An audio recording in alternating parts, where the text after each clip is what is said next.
10 বছরের নাবালিকাকে ধর্ষণ করে খুনের অভিযোগ।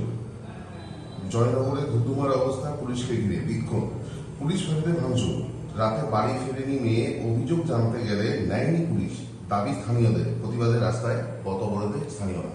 এখন এই তো মুখ্যমন্ত্রীর নির্দেশেই এটা করেছে পুলিশ, অভিযোগ নেয়নি, কারণ মুখ্যমন্ত্রী বলেছিল আপনারা সহজে এফআইআর নেবেন না। তো আজকে দেবী পক্ষের মধ্যে আমার ঘরের দুর্গার সাথে এভাবে রেপ হচ্ছে, এবং আমাদের কাছে যে এখনো পর্যন্ত যা খবর পাচ্ছি আমরা, যে ওখানে পরিস্থিতি অত্যন্ত অগ্নিগর্ভ হয়ে উঠেছে। মানুষ এই পুলিশ প্রশাসনের বিরুদ্ধে যে বিক্ষোভ দেখাচ্ছে, এই বিক্ষোভটা শুধু পুলিশ প্রশাসনের বিরুদ্ধে নয়, এটা হচ্ছে পুরো মমতা বন্দ্যোপাধ্যায়ের বিরুদ্ধে বিক্ষোভ।